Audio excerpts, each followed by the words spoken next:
NTT, belum lagi pupuk bersubsidi, HET, gabah, ya belum lagi kita harus perang bulog seperti apa, belum lagi program-program yang lain ya, gitu kan. Kalau dulu di ketahanan pangan Mbak Dwi ini udah nggak kaget dengan saya. Ada namanya kegiatan di ketahanan pangan itu ya dari KFPL, dari pertanian keluarga dan sebagainya. Belum lagi kita disuruh perhal pupuk ya, belum lagi disuruh yang FSMA, ngambil data segala macam. Perang menyuruh semuanya karena kita ini polivalen Bapak Ibu. Kita harus tahu semuanya. Nah, saya harap dengan ditarik ke pusat nanti Bapak Ibu nggak kaget-kaget, karena kalau kemarin dari hasil Bapetan yang mungkin hadir, mungkin hadir tahu lah ya. Karena yang ditarik ke pusat itu status kepegawaiannya saja. Bapak Ibu tetap di sini, kerja di sini, koordinasi di sini, menjadi pegawai, bukan menjadi pegawai. Statusnya kepegawaian pusat, tapi Bapak Ibu wilayah binaannya tetap di sini. Jadi tetap koordinasi dengan dinas, provinsi, kabupaten, mungkin yang biasa dengan BPWS, mungkin dengan biasa dengan PI, itu masih tetap seperti itu Bapak Ibu. Jadi yang ditambah kita ini menurut saya yaitu tadi RP bersesuai dengan PR katanya. Kalau kita RP-nya nambah, pasti tugas kita nambah. Itu sudah korelasi. Jadi saya berharap Bapak Ibu nggak kaget. Tugas kita. Saya harap LPP di sini LBS-nya berapa Bu? 3.100 LBS. 3.100. Juli ini targetnya 136,8. Sudah ini ya Bu ya, sudah mobil. Belum, karena kita baru panen di angka 15,5 hektar saat ini 15,5 hektar. 15,5 hektar.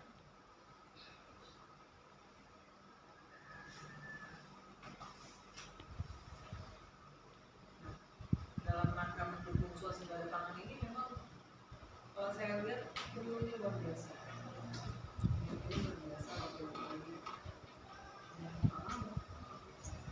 Kalau di sini semuanya mendapat wilayah LPT, ada LPT semua. Dapat. Kita terdiri dari dapat desa 16 desa. 16 desa. 16 penyuluh, tapi yang terdata 16 penyuluh, tapi yang terdata di ini hanya 10 karena 6 THLS yang terdata. Jadi ada dari 16 dari 10 itu ada teman-teman yang pegang 2 THLS contoh daerah. Iya, THLS kita ada 6. Ini Bapak Ibu dapat mungkin nggak kalau dari TR? Enggak, tapi dapat BOP. Enggak, daerah nggak dapat, daerah nggak fokus, nggak berapa bulan gitu. BOP nggak pernah nggak? Kalau daerah Nggak ada. Tapi Bapak Ibu yang lain kan dapat BOP. Udah keluar ya? Kalau yang tukin itu hanya yang PNS, TPP PNS. Ini yang 10 PNS semua? Enggak. PNS-nya hanya 3. PNS 3, P3K 7. Paling banyak P3K. PNS 3. Iya. P3K-nya 7. Itu pun salah satunya medik veteriner Bu. Satu orang yang tidak terangkut, Mas Tony. Medik veteriner. Tapi beliau dari awal memang sudah diposisikan sebagai gubernur, dapat ilki. Tapi hanya di SK-nya ketika pengangkatan itu daerah karena melihat background berita, jadi medik veteriner. Ya itulah ya, suka tidak suka. Iya. Suka tidak suka. Tapi SK penempatan dia P3K apa? Medik veteriner. Tapi bukan penyuluh. Medik veteriner. Kalau penyuluh medik veteriner. Bukan penyuluh ya? Bukan. Tapi memang nggak salah. Ya, pesawaran ada 5 Bu. Pesawaran. Saya di sini nih hanya ingin tahu apa kendalanya, mungkin ada hal-hal yang perlu kita kombinasikan, gitu, terkait NTT, mungkin juga Pak BOP aman ya, sini BOP aman. Mungkin kemarin kita juga sama-sama dikejar dengan laporan pupuk nama pupuk sesuai HET itu ada kendala atau tidak. Belum lagi kita ada PR bahwa gapostan yang dijadikan titik serang pupuk bersubsidi ada masalah atau tidak. Nah, kita sama-sama diskusi aja di sini karena waktu saya nggak banyak. Mudah-mudahan setengah jam ini cukup lah ya untuk diskusi. Silakan Bapak Ibu kalau ada teman-teman yang mau, kalau berdasarkan tadi kami rapor, jadi untuk tanam ini kemungkinan kami tidak ada, karena posisinya dari yang 136 itu kan dia angka berdasarkan tanam di bulan Maret. Nah itu pun belum semua panen. Jadi kalau kemungkinan itu panen semua di angka itu di akhir Juli ini belum tentu langsung tanam. Karena biasanya berdasarkan budaya perilaku petani kita itu tanamnya itu dari panen mereka ada jeda 1 bulan baru kemudian untuk masuk tanam selanjutnya. Nah kita itu di nanam ini MT1 nya itu dimulai bukan dari Januari Bu. Kalau berdasarkan asumsi RBKK kan kita dimulai dari Januari. Nah kita itu tidak dimulai dari Januari, tapi kita mulainya dari November akhir, bahkan mulai Desember kita. namanya. Ya tanam. Jadi puncak tanam kita itu ada di Januari. Kalau untuk jadi nanam. Jadi dari November itu aja sedikit Bu. Paling hanya luasan yang mungkin luasan yang 100-an ini gitu kali. Gimana? Ini kenapa? Kok nggak ada air? Ya itu Ini kan tidak orang, air. Bu. Di sini Kadang-kadang wilayah biasanya kalau di bawah tuh kenapa dia tanam bulan biasanya mereka kan lihat dari posisi air pertama, kemudian yang kedua longsor Bu kita tanam biasanya mereka memakai mereka seperti masih itu. kental dengan itu. Jadi kebanyakan ya kita tanam di November ada tapi memang nggak luas. Desember yang tinggi, kemudian Januari ya Pak. Januari kita puncaknya di Januari. Puncaknya di Januari. Puncaknya di Januari. Dan untuk di musim tanam keduanya kita puncaknya itu di April dan Mei.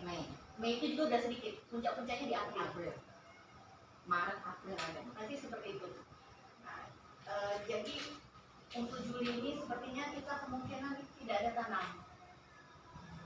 Baru Tidak panen. tanam karena baru panen. Posisinya juga kita untuk yang memasuki periode musim tanam selanjutnya ini hanya mungkin beberapa petani yang sanggup. Itu toh kalau mereka punya sumur bor. Yang ada pun sekarang berapa titik sumur bor minggu lalu saya keliling, mereka tidak sanggup karena dilihat dari sumur bor itu debit airnya untuk saat ini sedikit kecil.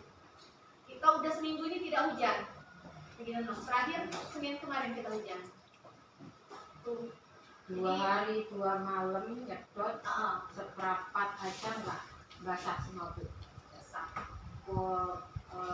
Total listrik untuk kota Kalau listrik musim hujan 2 hari 2 malam. Jadi ya itu kendala di bawah kalau memang mau tanam di kacang kepalin hanya tanam palawija bisa jadi kayak kacang hijau, sayuran, atau sayuran. ya tanaman aneka sayuran berapa pun. Jadi kita itu musim hujan itu kita kebanjiran Bu. Dan musim Kemarau kekeringan. kemarau sangat kering. Banjir ada di beberapa titik. Pokoknya Pokoknya daerah sawah. iya sawah. Yang dekat kali itu Nggak Dekat diusul sekali. pompa atau apa gitu.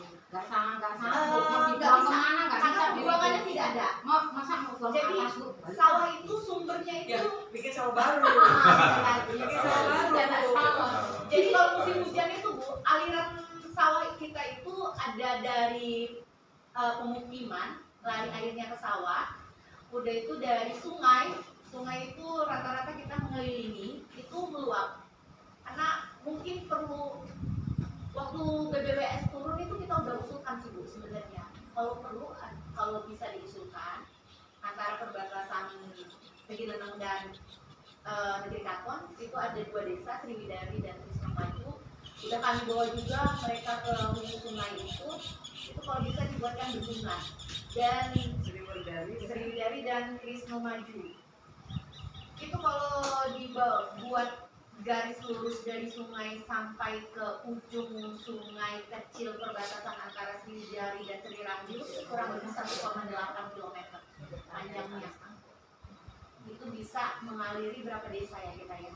Trirahayu bisa, terus Maju, Sriwijari, Widodo, Gunung Mati, Sinar Itu Bandung. berapa hektar potensinya? Kalau Oh banyak, 2 kecamatan. itu mintanya apa, irigasi atau Bendungan dan irigasi primer itu sudah diusulkan kemarin Bu waktu BPWS ya, tapi ya sampai sekarang belum ada gambaran bisa realisasi atau tidak, Masih proses. masih proses. Kemarin kami ajak ya, kita ajak kemarin ke sana ke hulu sungai Dari dulu sih, saya dari kuliahnya ya PU PU ya? iya UGWS itu PU sampai malam Ya ya. potensinya berapa hektar kurang lebih? kita itu berapa sumur yang Sriwijari aja udah 299 hektar, belum Margomulu, belum Gedung Piranti. Gedung Piranti berapa? 351, setengah dari Tegineneng terakomodir, lebih bisa sampai 2000 ya. 2000 aja udah 1000 ya. Iya, Ya, 200 Iya. itu desa hampir 2000 lagi. Belum yang Negeri Karton. Negeri Karton itu dia melalui Trisno Maju, Sinar Bandung, Trirahayu, mana lagi? Udah 3 Sinar itu. Bandung. Ponco Kresno masuk? Oh, enggak. Enggak. Trisno Maju, Sinar Bandung, Trirahayu ya. Rahayu. Jadi Bisa berapa? 3 desa. 3 desa. Ya, jadi mereka 3 desa Tegineneng itu bisa dilalui Sriwijari, Trisno, Gedung Mati, Margomulyo, Trimulyo, 7 desa ya? Apa desa ya? Itu udah dilaporkan. Udah. Kita sampai malam Bu, udah 2 kali mereka kok Ya, belum nggak ada apa-apa. kabar. Artinya kan memang namanya program, Ya. namanya program kan usulan dulu, ya kan? Usulan dulu dibahas dulu, namanya dibahas di perencanaan, ya namanya perencanaan tadi dulu. Tapi kalau tidak ada usulan dari kita itu yang salah. Iya. Kalau kita sudah usulkan, ya sudah. Kalau mereka pusat ngoyak-ngoyak kita untuk LTT ini ya, sampaikan saja itu. Artinya kita sudah mengupayakan untuk pengembangan potensi sawahnya, kendalanya seperti itu. Kalau anggaran ya memang namanya bicara anggaran itu kan nggak langsung tiba-tiba kayak kita minta sama mak bapak kita istilahnya rengek-rengek. Ya, mak bapak aja kadang pakai nangis-nangis dulu ya Bu ya. Nah, apalagi Perlu kajian teknis juga. apalagi ini kan anggaran negara yang harus memang dipertanggungjawabkan, jadi ya semuanya memang perlu ada proses. Tapi yang penting tugas kita sebagai penyuluh itu sudah menyampaikan kondisi kita sudah seperti ini. Saya berharap gini Bapak Ibu, penyuluh yang ada di wilayah kerjanya harus lebih tahu dari yang lain kondisinya. Jangan sampai kita ada dikeluhkan ada gangguan PUPT kita nggak tahu. Kalau penyuluhnya nggak ada kebanjiran penyuluh nggak tahu. Ada serangan hama ini itu kita nggak tahu. Terus belum lagi penyuluh saya mau daftar pupuk bersubsidi, saya nggak tahu Bu pupuk apa penyuluh saya, itu kan jangan. Tapi jangan juga Bapak Ibu petani yang mau daftar ke kelompok juga kita tidak masukkan, karena kan penyuluh petani itu kan bisa mengusulkan pupuk kalau dia masuk dalam kelompok. Nah hal-hal seperti ini yang harus disampaikan ke petani Bapak Ibu. Jangan sampai suara-suara ini keluar padahal karena nggak tahu mekanismenya, nggak tahu mana pupuk katanya gampang, saya nggak pernah seumur umur ini petani nggak dapat, padahal dia nggak tergabung dalam dua. Itu jadi kita harus ngomong yang begini-begini harus kita sampaikan, jangan kita diam aja. Karena sekarang presiden kita, gubernur kita ini concern banget sama petani. Petani ini lagi dimanja-manja Bu Bapak Ibu. Kami di provinsi juga sama, nggak ada anggaran APBD kami. Untungnya aja mungkin masih tetap dibayar. Karena memang untuk anggaran itu nggak ada. Ya APBN juga begitu, APBN juga begitu. Nah jadi jangan sampai kita disalahin. Dan kita kerja benar, kita disalahin kan nggak enak ya. Iya. Nggak enak. Jadi lebih baik kita sampaikan. Jadi juga dengan pupuk bersubsidi. Sekarang ini ada kekhawatiran bahwa pupuk bersubsidi ini kita tidak tembus. Dalam pengusulan pupuk ini juga kita harus sosialisasikan. Jangan sampai mereka mengusulkan tapi tidak ditebus bagus. Padahal petani di kelompok yang lain membutuhkan. Jadi kita harus tahu loh anggota kelompok kita. Kan Bapak Ibu kan yang mengetahui kan? Mengetahui usulannya Bapak Ibu tahu nggak? Tahu. Mendampingi. Mendampingi kan? Ya. Jadi banyak nih yang ngomong, apa Bapak Ibu bukti kami, senjata kami kalau kami disudutkan? Gampang. Yang mengusulkan itu kan kelompok. Ada berita acara pembahasan kelompok kan? Jadi Bapak Ibu jangan mau disalahin, tapi kalau sudah sesuai prosedur. Jangan juga Bapak Ibu bermain. Kan kemarin berita yang di Google tuh kan? Akal-akalan dulu, menaikkan kuota, gini. Juga seperti itu. Karena sekarang ini menteri kita, presiden kita ini banget. Sekarang kios yang menjual di harga HIT, di atas HIT bisa ditutup langsung. Kita sebagai penyuluh kan ada di laporan ya. Nah, buat kan? Buat. Nah, itu harus hati-hati. Kayak tadi saya di Bangun Rejo juga ada yang ngomong semua nggak ada Bu, semuanya nggak ada yang di semuanya di atas HRT. Nah, sekarang saya tanya lagi, hati-hati di atas HRT ini kenapa kita harus tahu? Kalau memang kesepakatan dengan petani ya kita mau ngomong apa? HRT itu di kios Bapak Ibu, titik. Di kios HRT. Jadi kalau dia sudah minta antar ke rumah, dia sudah minta ke ini, ya ke HRT, kan ada ongkos transport pengembangan. Jadi itu juga harus disampaikan ke petani. Yang HRT itu di kios. Jadi kalau kios nakal, jangan takut-takut Bapak Ibu. Kemarin Pak Kapusu menyampaikan bahwa laporkan Bapak Ibu dulu. Karena kan yang ada di Puslo ini kan hanya kita, hanya Puslo, hanya penyuluh yang tahu. Tapi memang kita harus hati-hati. Kita harus pastikan kenapa itu tidak sesuai HIT. Itu juga dengan beras, gabah, ya. Itu Bapak Ibu ya. Saya ingin kita ini tahu potensi wilayah kita masing-masing. Sehingga kalau ada orang provinsi, baik bidang PSP, bidang TP, bidang manapun yang lain itu penyuluh harus lebih tahu. Harus lebih tahu. Kalau kita wilayah binaannya umpamanya di kecamatan di desa apa gitu ya Ibu Bapak harus lebih tahu potensi kopi berapa, potensi kopi TP berapa itu harus tahu. Nanti kalau Bapak Ibu jadi pegawai pusat, SKP-nya di itu jadi SKP Bapak Ibu ini inline dengan SKP-nya kepala di sini apa namanya? Kepala UPTD. Nah, kepala UPTD. Kepala UPTD nanti inline dengan kabupaten. Itu terus Bapak Ibu. Buat program kan? Buat RKT kan?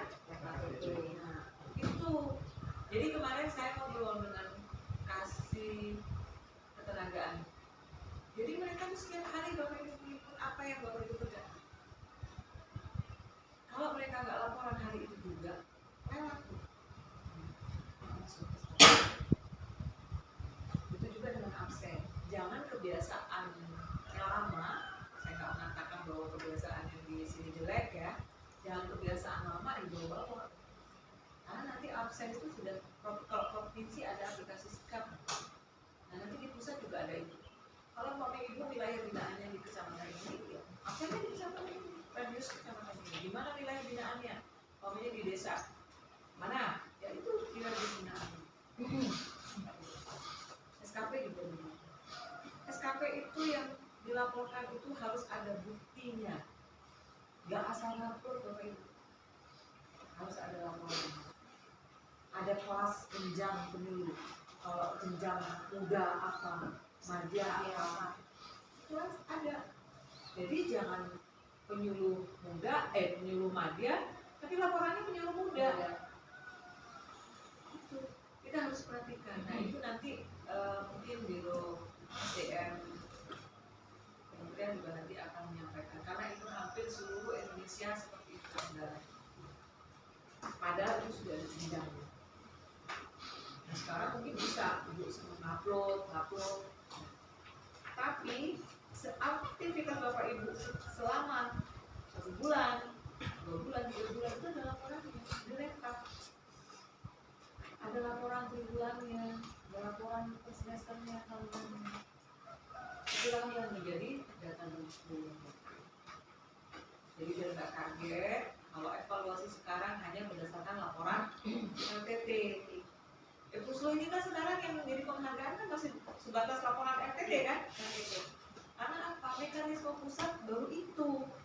Jadi kan ribut nih. Penghargaan apa dasarnya? Padahal yang kerja siapa ini? Tapi apa instrumen alat ukurnya baru itu, Bapak Ibu. Pusat kan nggak mungkin nih datang satu-satu ke posisi.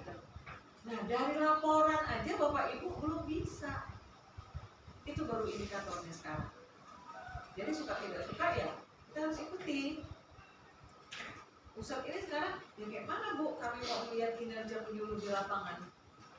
Nggak bisa, nggak ada tentang kendali, mereka harus sampai ke bawah-bawah. Nah, makanya kalau anak kemarin penyuluh-penyuluh yang ada di wilayah yang ada di wilayah masing-masing ini tetap berkoordinasi, tetap melaporkan kinerjanya. Kalau kabupaten tetap ke kabupaten, provinsi juga masih tetap seperti itu. Karena pusat tidak ada rentakan dari langsung belum ke kabupaten maupun provinsi. Jadi jangan kaget untuk Ibu. Jadi saya menyampaikan ini supaya kita tetap semangat. Kalau dasarnya saya udah capek-capek nyuruh bla bla bla bla bla cuma laporan aja yang didata, itulah kondisinya. Mau nggak mau kan? Dan kita harus terima, harus belajar menerima itu. Dari laporan puslunya ada LTT, ada gabah, ada HET. Belum lagi ini sekarang apa Bapak Ibu yang terindikasi laporan kita ini tidak dianggap. Laporan LTT antara data penyuluh dengan data KSA BPS menjomplang. Dulu KSA lebih rendah, sekarang KSA-nya lebih tinggi, laporan penyuluh lebih rendah. Nah, gimana nih coba? Dulu kita mengharap nih KSA gede kan? Karena waktu kita udah capek-capek gak data sama BPS. Sekarang kembali penyuluhnya yang gak laporin. Saya minta tolong, karena orang pusat juga mendorong supaya penyuluh-penyuluh melaporkan ANEM dan LTT itu supaya tidak jomplang antara data KSA dan laporan dari penyuluh. Itu yang akan menjadi laporan evaluasi kinerja kita. Itu kemarin kesalahan sudah dikumpulkan Bu bulan Darin ceritanya itu di tanggal 11 Jumat kemarin. Oh ya tanggal 11 berarti Jumat kemarin ya. Memang Kedinenong itu untuk panen Mei dan Juni berdasarkan datanya kita itu Mei Juni sudah tidak ada panen lagi. Tapi itu memang data real yang saya catat dari laporan teman-teman tiap hari. Mereka sebelum kita lapor ke Puslu, mereka lapor dulu ke grup LTT kecamatan. Nanti dari LTT kecamatan direkap sama Pak UPT, beliau laporkan ke grup grup Pajale, masih Pajale namanya, Pajale Kabupaten, dan saya memang yang merekap. Tapi memang terakhir panen kita itu di April, Bu. Puncak-puncaknya panen itu di April. Nah, untuk Mei dan Juni itu sudah tidak ada lagi datanya. Nah, jadi kemarin dengan Pusdatin pun sudah dijelaskan. Kita itu KSA Kedinenong tercatat ada 5 titik, Bu. 5 titik KSA BPS. Tapi dari 2022 kita selalu keliling pemantauan di awal musim tanam dan saat panen. Jadi memang hanya tahun ini saja yang kita tidak sempat KSA. Kita terakhir KSA itu bulan apa ya? Tahun lalu lah ya. Desember ya. Kalau nggak salah Desember ya. Berarti awal musim MT1 kita. Kita KSA itu keliling, kita ada di pertama itu dia Gedung Dumanti, Krisno Widodo, Trimulyo ada di belakang sini, Margorejo 1 dan satunya ini perbatasan Bu. Jadi perbatasan Desa Sriwidari dan Desa Trisno Maju. Tetapi karena datanya masuk Sriwidari, kemarin memang saya pantau juga karena Sriwidari kebetulan desa binaan saya, itu hanya dibatasi oleh jalan desa. Jadi KSA-nya itu ada di belakang rumah warga. Jadi udah sering memang kami kelilingi mau tanam dan saat jelang panen kami pasti keliling. Nah, posisinya memang kami tidak pernah bertemu langsung dengan petugas BPS. Komunikasi pun responnya ya alhamdulillah antara baik dan tidak baik. Jadi kami tidak bisa memaksakan. Beliau ada tugas lain dan kita memang kewajiban kita juga memantau KSA karena di wilayah kita kan. Nah, berdasarkan itu kemarin juga sudah dilampirkan ke Pusdatin dan Bu Eli BRMP foto-foto. Memang hari itu teman-teman langsung saat saya dengan Ibu KUPT rapat, teman-teman memang lagi di Wilbin langsung minta foto KSA-nya dan memang itu sedang ada tanaman saat ini. Jadi itu tanaman yang memang ditanam di bulan Mei dan Juni. Jadi memang tidak ada panen di Mei dan Juni. Jadi memang kegiatan itu 0. Oke, artinya gini Bapak Ibu, seperti data RTT, pupuk itu Panen dan tanaman. Iya. Artinya laporan Bapak Ibu seandainya nih umpamanya tidak ada penanaman, tidak ada penembusan pupuk, tidak ada, pokoknya nggak ada lah. Ya Bapak Ibu tetap lapor. Jangan nggak lapor, Tetap 0 ya, ditulis aja 0. Gitu. Jadi jangan sampai ada kesan aktivitas pelaporan Bapak juga nggak ada.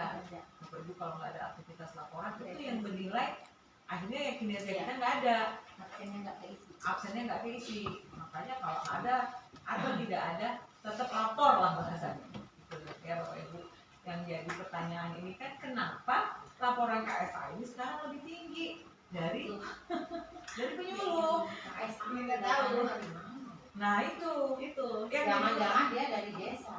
nah Di desa kan nggak ada. ya enggak Mbak, artinya gini, kalau KSA lebih tinggi berarti kan lebih bagus sebetulnya, tapi jadi agak aneh kok penyuluhnya nggak lapor. Jadi tidak sesuai antara panen dan tanam dengan penyuluh. Iya, gitu loh. Ini yang saya Mereka bilang panen sedangkan kita bertanam. gitu. Bilangnya Dari tanam. awal dulu lah KSA Enggak, dari KSA itu kan sampel Mbak, sampling. sampling. Nah, jadi kalau umpamanya dia luas lahan ya dia di titik 5 titik itu ya dia sampling. Mereka satu wilayah itu apa sih namanya? Ada sampling mewakili. enggak bagi dia Artinya satu wilayah gitu. ada 9 titik. Yang mau saya sampaikan gini, artinya sampel itu pasti nggak ada masalah. Yang jadi diuyak-uyak sama pusat. Sekarang ini penyuluh kenapa? Kok nggak lapor? Kok malah sekarang KSA-nya lebih tinggi daripada laporan penyuluh? Kalau kemarin kan LPT kita sempat jadi masalah, sempat ribut, Iya. karena LPT kita lebih rendah dari LPT-nya Dirjen TP. Kayak gitu. Nah sekarang ini kebalik Mbak. Ada apa penyuluh ini kok jadi sekarang malah nggak lapor, KSA-nya malah jadi lebih tinggi. Ayo, sekarang Bapak Ibu merasa lapor nggak? Walaupun sesuai dengan LPS. Ya itu tadi karena mereka menganggap Juni itu saatnya panen. Sedangkan panen kita sudah habis Bu di Mei dan April atau di Maret dan April. Jadi laporannya kami tetap isi lapor tapi 0 memang Ya, kalau enggak. begini. Artinya kan KSA itu kan dia dapat dari mana?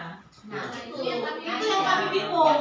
Kayaknya memang harus dulu dengan tim-tim KSA ya. Kalau melihat kondisi sekarang baru jebrol kemarin tuh di KSA ya, aja baru ngisi. Angka mereka keluar Bu, angka mereka keluar sih Belum KSA panen, kita kok itu bisa udah belum keluar? diumpin, belum panen, belum keluar malah. Nah, Angka mereka udah keluar, Angka mereka sudah keluar. tapi cek di lapangan gitu. jadi kan kemarin yang menjadi ada di sini saya. Sebetulnya Mei. Kemarin yang jadi pertanyaan itu data panen Mei. Lebih tinggi dari Tim KSA ini mitra Bu, mitranya BPS. Tim KSA ini mitranya BPS. Jadi kita kalau kami sih kita nggak bisa menjudge orang itu tidak bekerja ya Bu. Tapi kalau seperti itu, apa nggak dia angka di Atau atas mungkin hanya gini, meja saja? berdasarkan laporan tanam mungkin. Jangan-jangan. Kan kemarin laporan tanam kita kan banyak yang maju ya. Mungkin ada, ya kan? Yang kedua ini. Ya, Jadi mungkin ada. ada yang kayak kasus padi di Bangunrejo. Sebetulnya panennya, tanamnya bulan. Tapi semuanya udah dihitungkan. Nah, semai udah ditentukan. Iya. Iya, Iya, benar-benar. Udah kan? Semai Kan juga. maju. Iya. Semai udah ditentukan. Lagi yang disulam Akhirnya kan musim panennya maju. Iya, betul. Mungkin ini sih bagi saya Iya, ya. iya. Karena tadi juga terungkap ya semai di tanam. Jadi mungkin BPS juga menganggap itu tanam. Iya. Karena kan BPS katanya pakai potret ya, bukan pakai data di atas kertas ya. Artinya kalau di pertanaman itu tidak ada, kan tidak ada. Tapi bisa jadi tuh kayak kemarin tuh ada yang gagal semai kan sudah ditanam Oh, iya. gagal disulam lagi mungkin itu sepertinya juga tanam kan padahal kemarin udah tanam tuh yang gagal itu kan ada berapa hektar jadi Iya, disulam. tapi ini justru yang panennya, ada tempat panennya. panen. Kalau panen kan pasti ditanam. Iya. Berarti Iya, jangan kan? tanya. Nah, yang penting gini aja Bapak Ibu, oke lah ya terkait ini nanti mungkin kita ini. Yang penting saya mengingatkan Bapak Ibu, laporan itu jangan telat. Ya, laporan jangan telat. Tetap Bapak Ibu harus tahu wilayah kerja masing-masing. Jadi kalau ada hal-hal yang mulai gangguan, Bapak Ibu tuh harusnya lebih tahu duluan lah intinya. Gitu ya. Iya. Nah, itu mungkin dari saya, mungkin teman-teman ada yang mau disampaikan, Mas Onggo, Mas Ipan, terkait pupuk atau terkait laporan